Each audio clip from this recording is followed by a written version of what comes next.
devotes his life to defeating a demon. I started doing everything that I could to get this thing out of the house. But when old memories are awakened, new terrors come to life. I always had the feeling that whenever it was there, it was going to hurt me.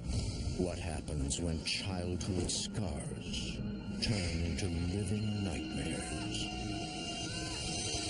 In America, there is real evil. It lurks in the darkest shadows in our most ordinary towns. Between the worlds we see and the things we fear, there are doors. When they are opened, nightmares become reality.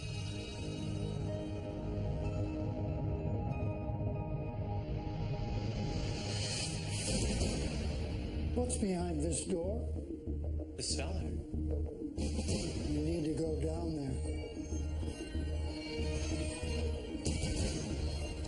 We drive you from us, whoever you may be. No, Bishop! Wait!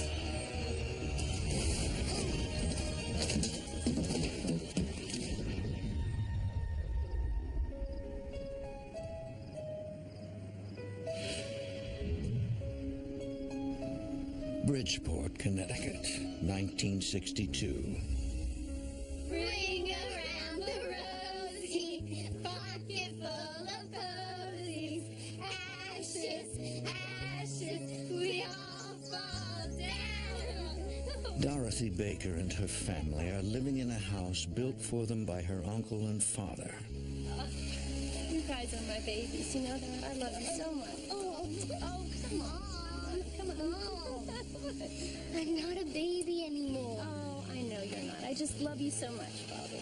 Guys, help me with the laundry. Robin, will you grab the basket? Thanks. For Dorothy and her husband, Francis, owning a house is a dream come true. My mom and dad gifted me with the land. Then, after that, my parents built their house right next door, which made it very convenient and very nice. Oh, hi, Bobby. Bobby. Dorothy is a homemaker, and Francis is an ex-Marine. He makes a living working for an aircraft manufacturer in Stamford, Connecticut. Mom? Yes. Can we go over to Grandma and Grandpa's? With a house in the suburbs, 2 healthy children, and a loving husband, Dorothy has everything she's ever wanted. I was just thrilled to pieces to have my own home and have a yard and be able to plant flowers and have a place for the kids to play. That's what I was looking forward to. Bobby and his sister Robin are very close. Our family was very tight-knit early on. In the early years, we were just like your typical family that you would find in any street, USA. Bobby! Bobby! Bobby, I told you to wait up. Come on, Robin. Stop being such a girl. Bobby and Robin spend most of their days entertaining themselves. And this afternoon seems like any other.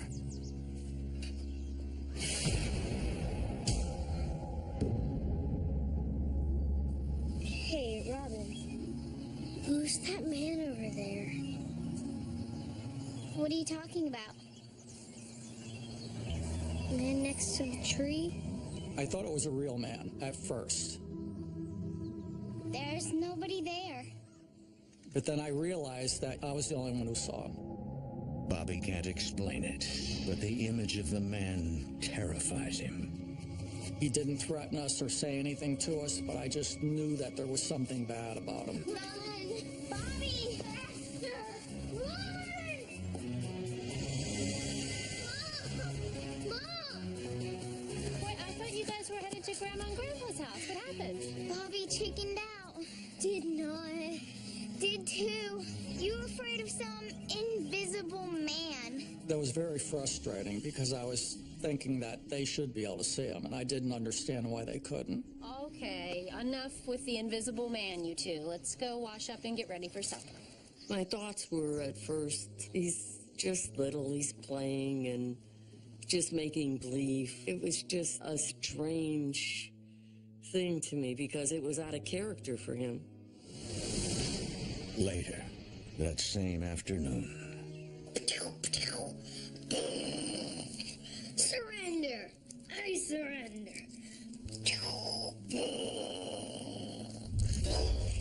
I surrender! Die, die, die! No, don't kill me!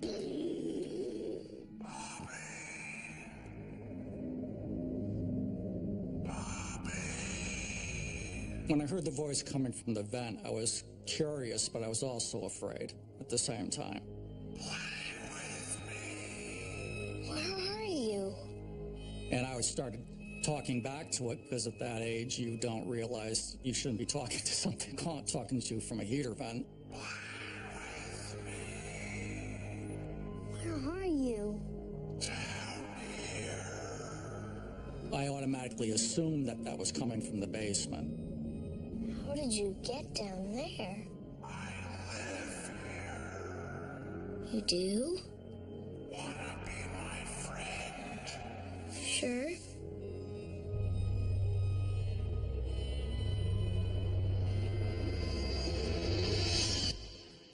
Bobby, who are you just talking to? My friend. I felt uneasy about it, but I thought it was a kid thing. To Dorothy, her son's behavior is understandable. She believes her son has an overactive imagination. Okay, sweetie. Well, why don't you tell your friend that you'll be back in just a little bit. Grandma's on her way over. Come on. I thought he was just a little boy fooling around playing games. I thought it was kind of cute. That day, Dorothy's mother arrives to give her a hand with the children. Honey, I'm here. My father worked all the time, so he was never home. My mother and my grandmother pretty much took care of us. Francis has recently taken another part-time job to support his family, leaving Dorothy with the extra responsibility at home. She's happy her mother lives nearby. My grandmother was like a second mom to us. She was there for us all the time. Tell us a story, Grandma. All right. Come, children, gather round. Can I grab you a cup of coffee, Mom? Thank you. Oh, thank you, dear. Did your grandfather ever tell you the story about this very house? Well, a very long time ago, before you were even born, your grandfather purchased this land. When it came time to build the house, he hired a few contractors to come and dig up the property. One of the contractors noticed something unusual. What was it? Human bones. They decided that they were going to not call the authorities because it would just tie up construction of the property, the house. And they wouldn't be able to pour the foundation because it'd be an investigation. So they left the bones where they were intact and poured the foundation over top. They figured the person was dead, so there wasn't anything that could be done about it. So they just left it as it was and put the foundation in, and then built the house. You gotta understand, winter was coming on. And they had to lay the foundation before the ground froze. Really, Grandma? Was the skull there too? I'm not sure, honey. You'll have to ask your grandfather about that. Mom, that story's an old legend.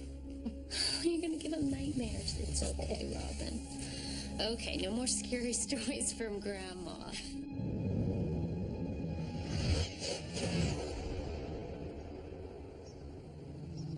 Alright, I've got 1 point, but now it's your turn, okay? Over the next several months, Bobby continues to interact with his imaginary friend. I got acclimated to hearing him talk and, watching him play. And I didn't think too much of it. And they'll just keep on spinning for a really long time. And they just won't stop.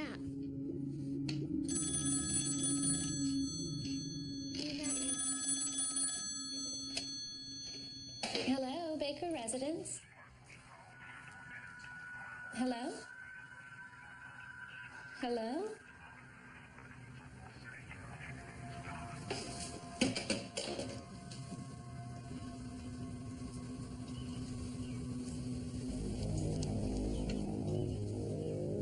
Bobby?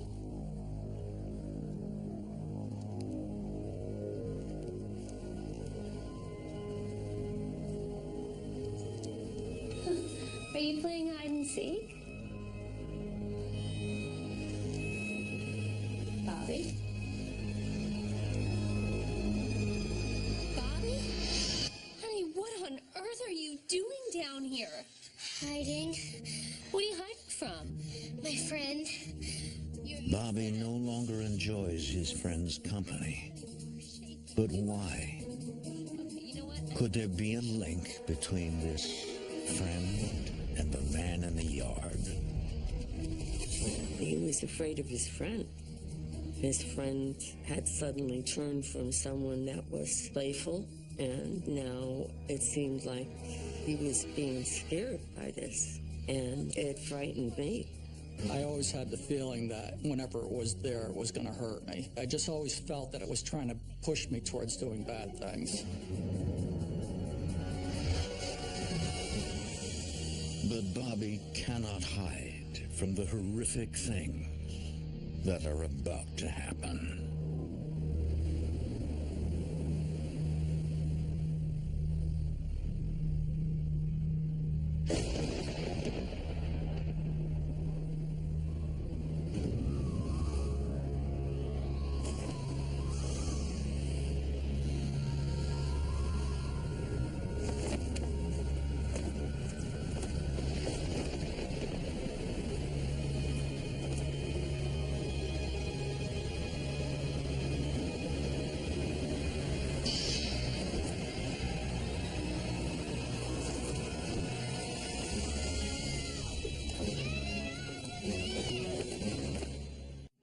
Young Bobby Baker is experiencing the first in what will be an endless series of terrifying nightmares.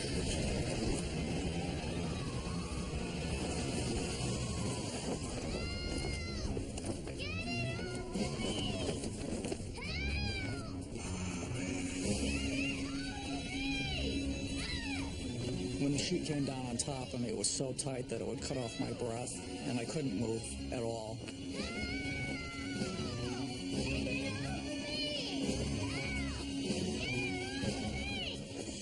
Bobby, honey, it's okay. It's okay. It's okay, son. We're here now. You'll be fine.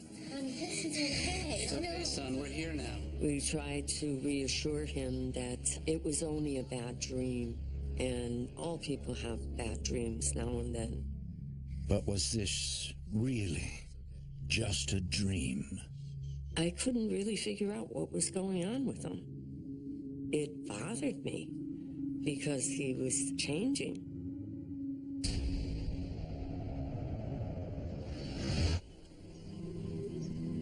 The following morning, Dorothy calls in a doctor. She suspects there may be a medical cause for Bobby's problems. So your mom tells me you're having trouble sleeping. Well, now let's just check a few things here. Now, this is going to be just a little bit cold. My parents were bringing me to the doctor because I didn't have any energy. I was constantly drained all the time. I wasn't sleeping properly, always tired. Good. Okay. Well, his vital signs are just fine, and so are his reflexes. Well, see, the thing is he's been having nightmares. And to be honest, I'm just really concerned about this imaginary friend of his.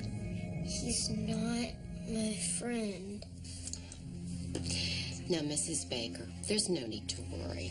There's nothing psychologically wrong with that. And said he was fine. He was physically fine, mentally fine, alert, everything that she was looking for.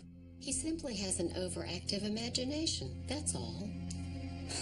Okay, thank you. I was not personally relieved with her diagnosis because I never felt that she realized the intensity of what was happening to him. Thank you so much. Although Dorothy is still concerned, she is hopeful that this phase will soon pass. But several weeks later, Bobby's behavior becomes even more disturbing. Thank you, Robin, honey. Make sure the tops are on real tight, okay, love? You know, Bobby, it looks like I'm going to need a few more of these jars to finish up this jam. Can you please head down to the cellar and grab a few and bring them up? Bobby, I am not going to ask you again. For weeks, Bobby has been terrified of the cellar. Mom, I really don't like it down there. Dorothy's patience is wearing thin. Bobby, this has got to stop. You're too old for this nonsense, and there's nothing down there. Go on.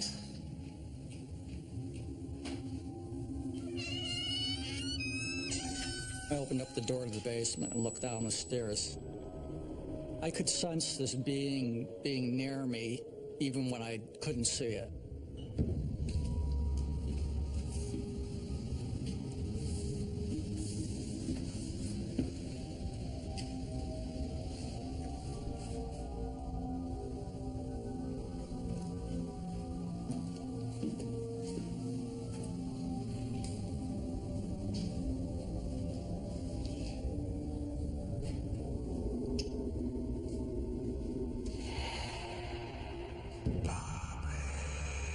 I recognized the voice right away. I knew that it was the thing that was talking to me through the heater vent. Bobby decides it's time to stand up to his friend. I'm not afraid of you anymore. The day finally came when I finally got sick and tired of this thing being in my life. I don't want you in my life any longer. I always felt that it could easily do the same thing to my family that it was doing to me. Get out. Did you hear me? I said get! After finally standing up to it, I felt fantastic. Bobby, sweetheart, what happened, honey? I heard glass breaking. Are you okay? Yes, Mom. I'm fine. Okay, all right. You sure you're okay? Yes, Mom. He's gone. We're fine. This is the last time Bobby ever sees or hears from his friend in the basement. Okay, all right. Let's go upstairs, okay? It's exactly like being bullied. Finally, you have your day where you stand up to the bully and the bully backs down. So I basically took the house back. From this point forward, Bobby lives a normal childhood. Got something? Yeah. All right. Just show me what they've been teaching out there at Little League. I started playing Little League. I started getting involved in sports, doing better in school. Everything improved in my life. It was a total turnaround. It was a joy to see him back to himself. The point came where I put all this behind me, and I just let it go. I basically just blocked it all out, went on with my life, and that was it. All right. Right in the glove.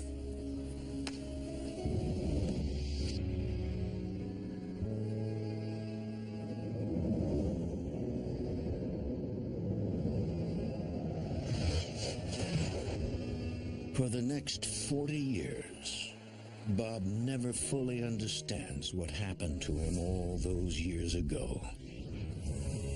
He has gone on with his life to become a child safety specialist. You want to screw in any furniture more than 30 inches tall with wall restraints. I believe that all stems from my childhood. Everything I do in life is regarding the safety of children.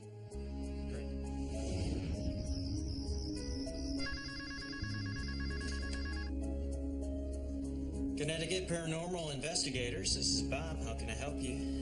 While Bob works as a child safety specialist by day, by night, he investigates the paranormal.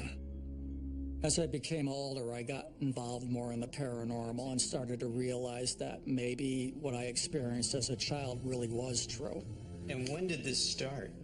6 years ago, Bob formed Connecticut Paranormal Investigators. I initially got involved in paranormal investigation mainly because of what happened to me. I wanted to help people. I knew I could help children out that were experiencing the same thing. Okay, great. I'll see you then. As an adult, Bob continues to visit his parents regularly. His mother and father still live in the same house in which he grew up. The same house where his nightmares began. Lately, he's been helping Dorothy take care of his father. Hi, Dad. How you doing today? For nearly 10 years, Francis has been suffering from Parkinson's disease and dementia. There we go. Initially, when a person suffers from dementia, you'll notice a stare. Let's get you downstairs. Okay. Francis's condition has recently taken a turn for the worse. My father was a staff sergeant in the Marines, so he was always that tough guy. And so he started to decline, and that was tough to watch. It was a slow decline.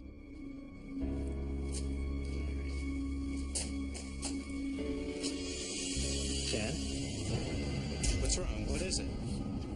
Are these figures purely an illusion? What is it? Or is the family home still really haunted? The truth will be revealed, and it's nothing anyone would have expected.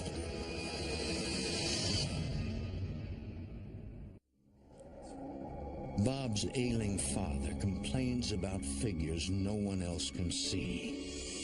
A sight so terrifying, it shakes him to the core. No. What is it? He would tell us that the person was sitting there and told us not to sit down. So that was quite disturbing. Okay, Dad, it's all right. Just, we'll sit over here then. He was absolutely terrified of what he was seeing. You could see the fright in his face. He's terrified of everything lately. He won't even go near the cellar. Bob attributes his father's visions to his advanced condition. We discussed this with his doctor, and he said this happens a lot in patients that have dementia, where they'll start seeing things that aren't there. Inevitably, the disease takes its toll, and Francis passes away.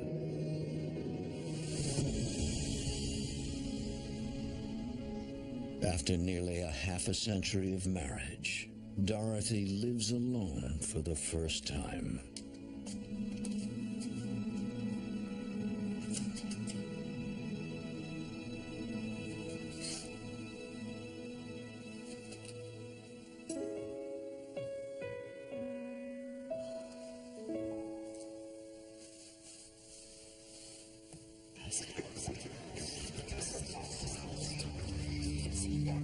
At first, I started hearing a discussion going on a radio or on the TV, but it was at such a distance that you could barely make out that there was some kind of voice there.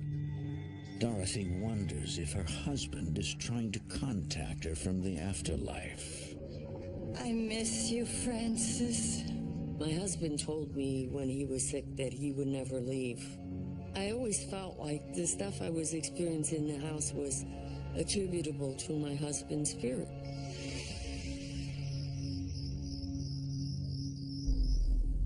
But Dorothy's mind is about to change.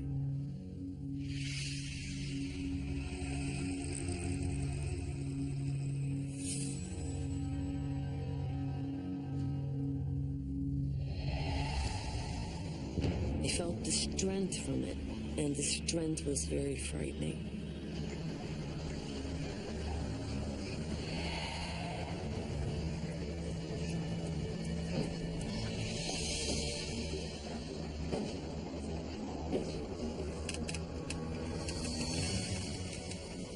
I could feel the pressure in the mattress from someone actually sitting on the foot of the bed.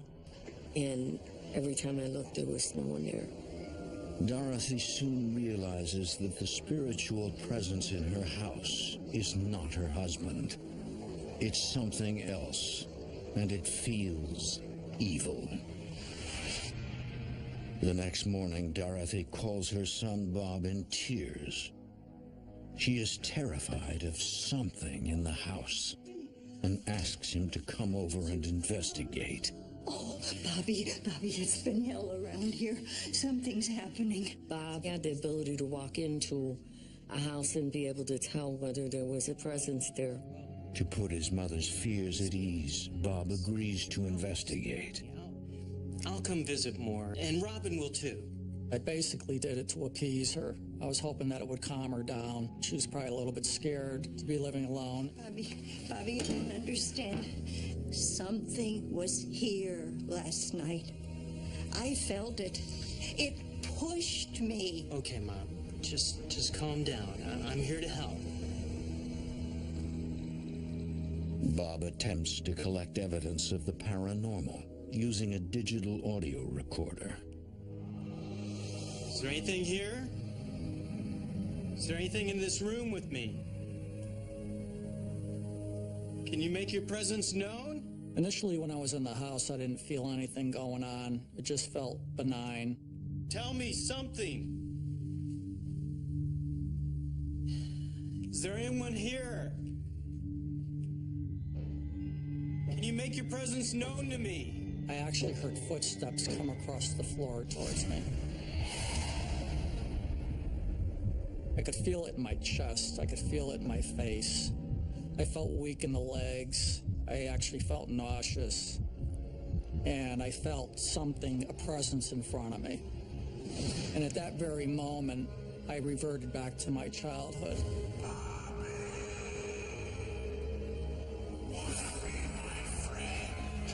Sure.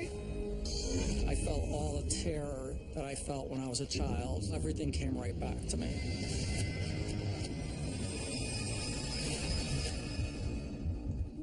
From his experience, Bob believes his mother is dealing with a dark entity. I think we should have this house blessed. Just to be on the safe side. I didn't want to relay my fears to my mother because she would probably be very afraid, and I didn't want to do that to her. And I'm going to bring in my team, too. Just, as a follow-up. I had the impression that Bob was keeping some of the stuff away from me. I love you. Thanks for coming, Bobby. It'll be all right. Yes.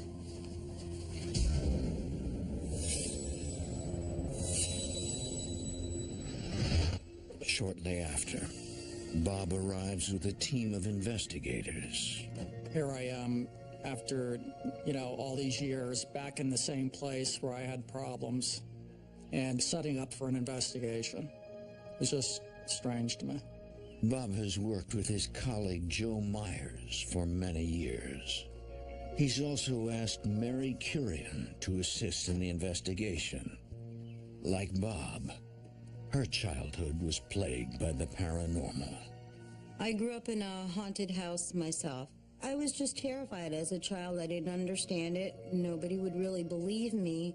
So that kind of gave me that basis to try to help people because you're not going crazy.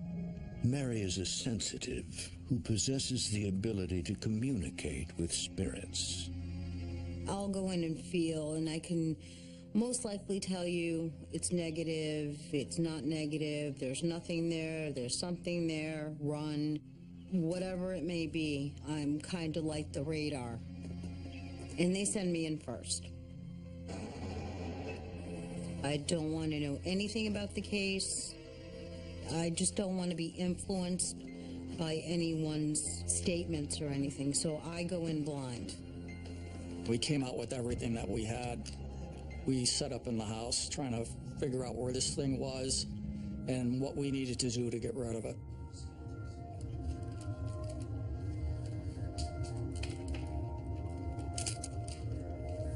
Within minutes of entering the house, Mary picks up on the spiritual activity. Bob, I'm sensing a man and a woman. Where? Here. I sensed a lot of spirits in the house. There was a man and woman in particular. Bob wonders if this is the man and woman that his father identified before he passed. Unfortunately, I missed that opportunity to help my father out when he was seeing these entities in the house. I wasn't there for him, and I really feel bad about that. Could these spirits be the bodies buried under the house? It kind of hurt knowing that all this was right in front of my nose all the time, and I was choosing to ignore it instead of dealing with it. Is this your bedroom? Yeah. When I went into Bob's old bedroom, there was like this heaviness in the air. It was hard to breathe. Mary immediately picks up on an evil presence.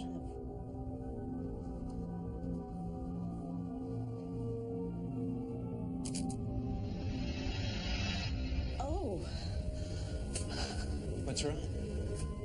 The strongest feeling I got is this one dark entity was kind of keeping him there. They were kind of being held captive. We need to investigate the cellar.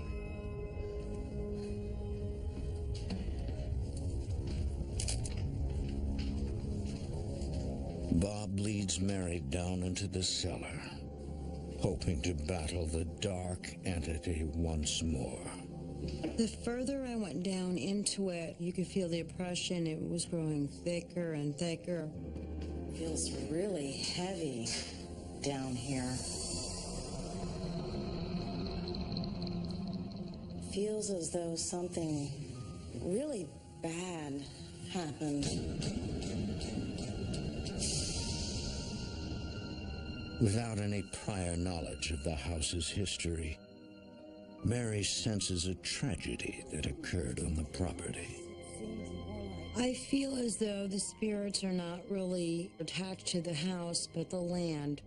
I really feel something tragic happened on the land.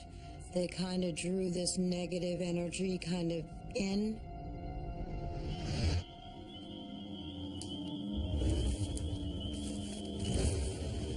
I had a vision of a body being carried and dumped on the property there.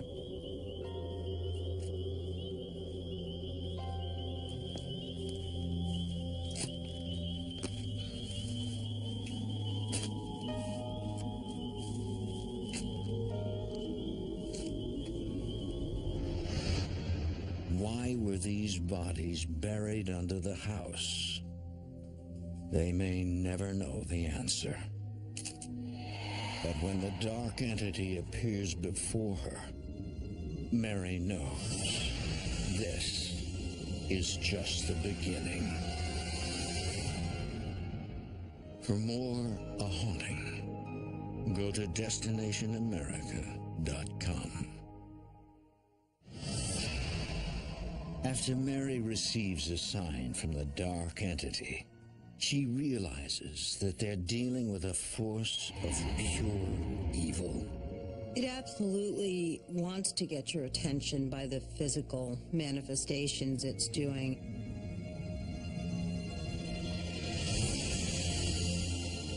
Bob, there's a negative entity in here with us.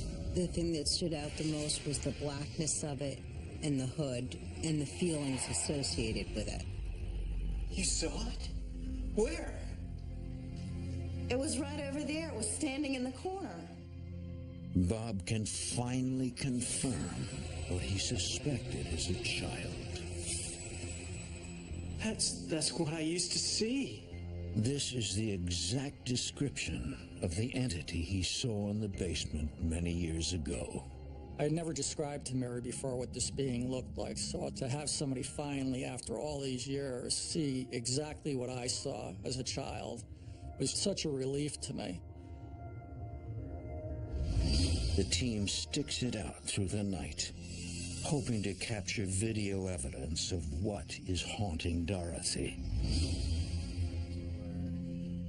While Dorothy sleeps, the team analyzes the photos Bob took during the investigation.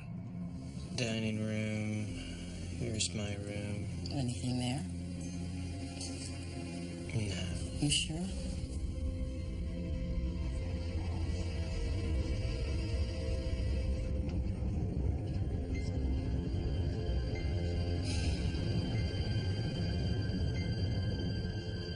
Here's my room.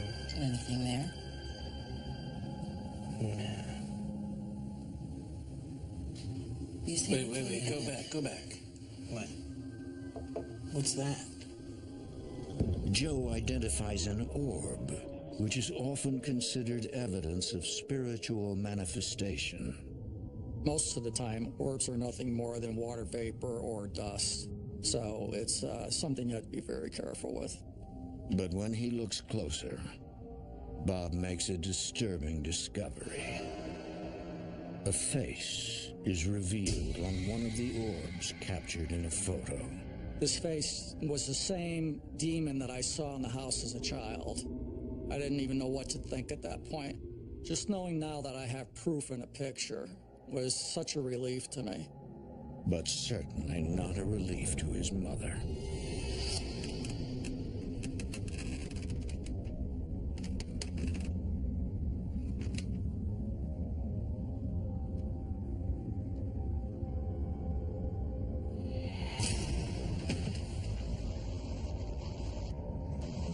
I woke up to being pushed on my bed as though someone had both their hands on my back.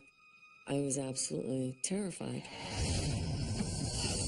Bobby!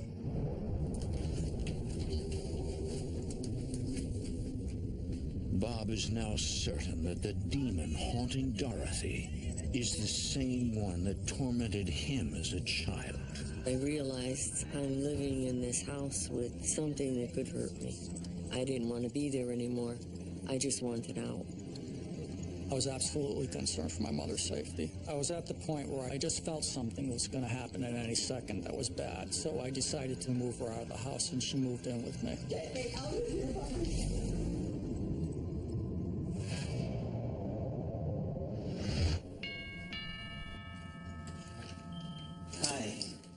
Bob and the team believe solving the demonic problem is beyond their capability as investigators. They decide to bring in Bishop Robert McKenna. Bishop McKenna is a priest and a world-renowned exorcist, and knowing that we had him on our team was a great benefit to us, and we knew we had a fighting chance with him being there. I'd like to start the blessing here in the living room. When the bishop arrives, he goes right to work. He doesn't waste any time. Bishop McKenna begins with the exorcism prayer and blesses each room in the house. When Bishop McKenna entered, I felt a lot more spirit activity going on in the house. You could tell there was an agitation. Of blessed Michael, the archangel, of the blessed apostles, Peter and Paul, and all the saints, and powerful in the holy authority of our ministry, we confidently undertake to repulse the attacks and deceits of the devil. Bishop McKenna is drawn to the cellar. Maybe he has his own sixth sense about it. He could feel out where it was. We need to go down there.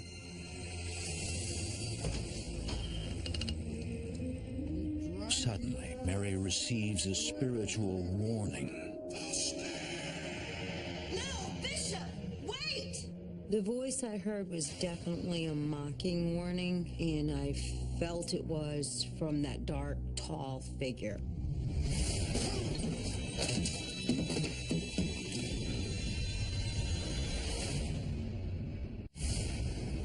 What's behind this door? The cellar. We need to go down there.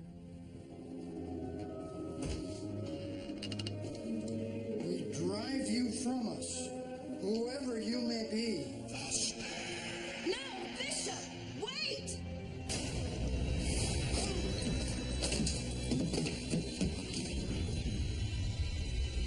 After the demon attacks the bishop, the team realizes this entity is out to kill.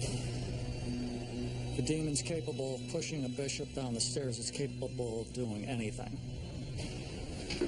The demon's here. I can feel him.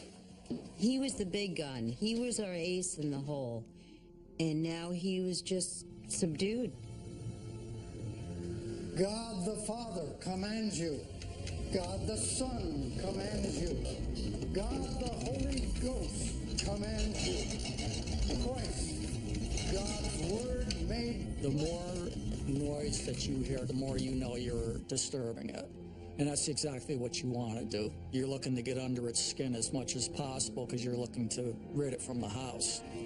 We were determined not to stop no matter what this thing did. It was trying to do things to scare us, but it wasn't working. Everybody stood their ground. Let us pray together. But then, the demon suddenly makes Mary its next victim. So we say, No. they proclaim... You can see it through to the end. We resolved to stay and finish because now if you had angered it, it was going to be worse. Worse for Dorothy, worse for Bob, worse for anyone that went into that house. So it had to be taken to the very limit. We couldn't give up. As the bishop continues in Latin, the demon grows angry. It refuses to leave without a fight. I felt the strength of that dark entity. I didn't feel it weakening. I felt myself weakening. And all that I could think is, I don't think this is going to work. I really don't think this is going to work.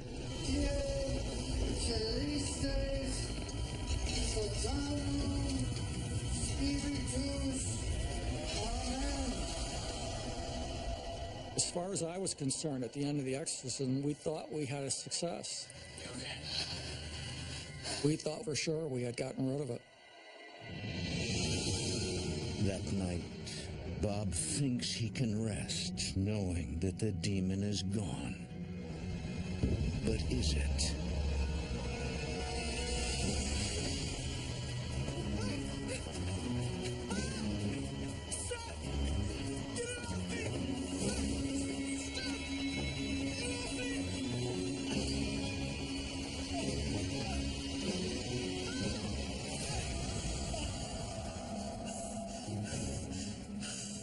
The nightmare that haunted Bob as a child returns.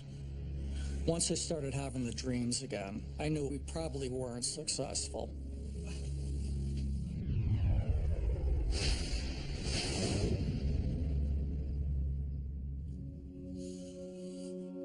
Over the next several months, Bob and his team worked tirelessly to fight the demon. We decided to try a number of different types of blessings in the home. We tried everything that you can imagine, and nothing seemed to work. Bishop McKenna realizes that prayer alone has failed, and he returns for a second assault against the demon. Using holy incense, the bishop hopes to purify the house by filling every inch of it with smoke. Holy incense is used with the belief that it will affect the demon. It will force it out of wherever it is. Persistence was our objective in trying to get rid of this thing. I think anything that we could have put our hands on, we would have done at that point. I can't thank you enough. You're most welcome. May God be with you.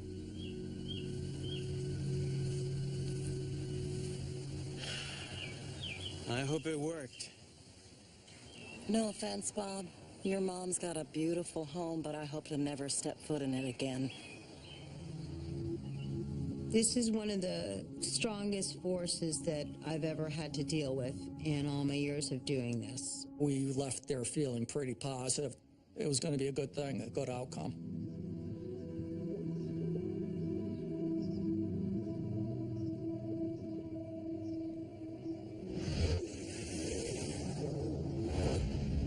A week later, the smoke completely clears.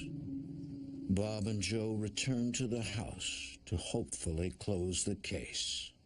We wanted to make sure that the demon was gone.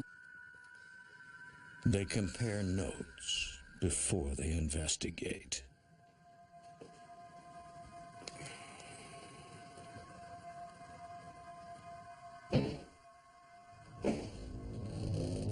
We had been in there for quite some time talking and discussing things, and we actually heard footsteps in the living room, the floor cracking again. What's that?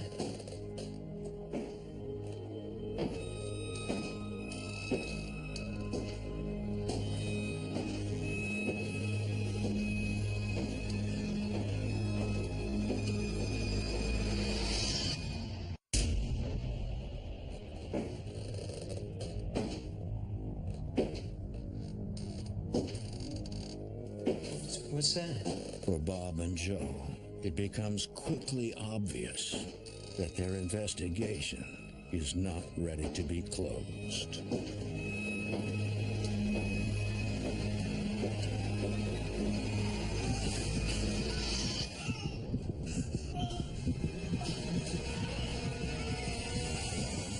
The spiritual attack robs both men of their ability to breathe and delivers heart attack-like chest pains. It felt like an elephant sitting on your chest. You could not breathe at all.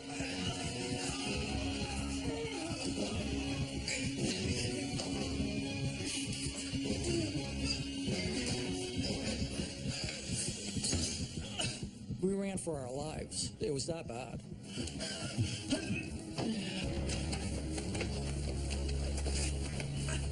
For Bob, the near-death experience is enough to call it quits. You all right? We can't do this anymore. That thing is stronger than us.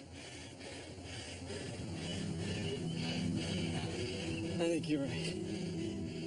I'm a fighter. I want to keep going back at it and keep doing what I do. But I finally realized it's just too strong. This thing is so strong that it could probably actually kill us.